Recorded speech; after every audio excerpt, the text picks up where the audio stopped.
Hi, this is my response for prompt 2 of discussion 2. So I found this a little bit difficult to create a metacognitive plan for the ways that I currently study because, as I mentioned before, a lot of the work that I do now is long projects over like the course of multiple weeks. And it's more like working on something continuous to show my understanding. So I'm going to kind of apply this to the way that I used to study in high school.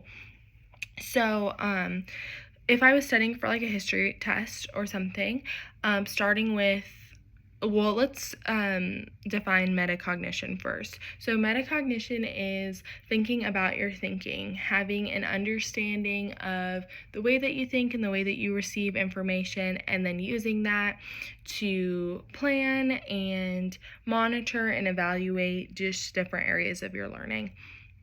So starting with planning, I think it's really important to gather all of the things that you need. So whether that's notes, any extra notes or anything given to you by your teacher, any like markers or sticky notes or flashcards, anything that you need, gather it all together and then sit down. So say I'm studying for a history test. I would have all of those things together and then I would sit down. This allows me to be focused and to be able to sit down and say, okay, now this is my learning and this is my study time. And then additionally, I used to do this in high school, and I think this applies really good to planning chunking throughout studying. And I would study for about like 20-minute periods, and then I would take like a 2 or 3 minute break.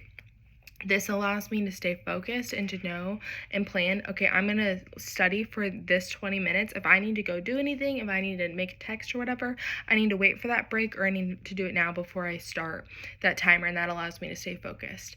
And then like some ways that or strategies that I would use and would still use if I was using this model now is I love flashcards. I love to write out a study guide and then rewrite it multiple times because that active writing is really helpful for me.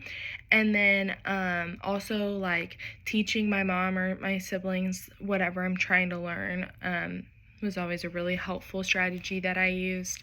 And then moving into monitoring, checking after those chunking blocks and really just evaluating, which kind of gets into the next thing a little bit, but I guess more so monitoring what I've learned and kind of seeing, okay, let me pause. I just read this thing, or I just finished this chunk of my study guide. Let me pause and see if I understand what I just read, and let me summarize this to gauge my understanding of what I've read. Also, my senior year of high school is like whenever ChatGPT got really big, and this is super helpful.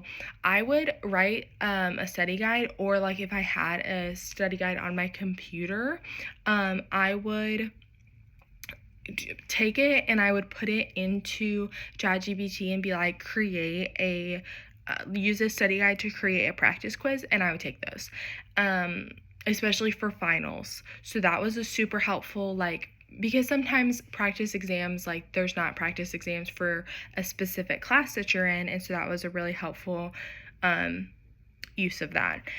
And so, but practice quizzes in general, super helpful to monitor learning. And then at the end of studying, evaluating, what have I actually learned? What are some things that I need to go back to?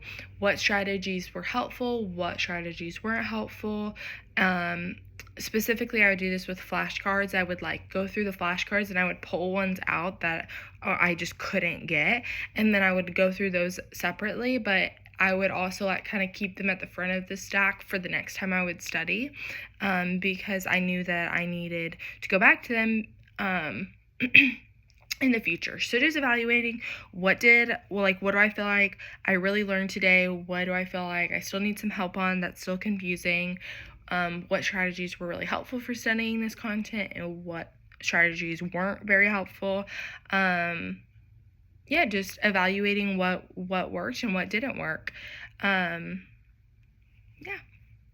So that's my response for week 2, prompt 2.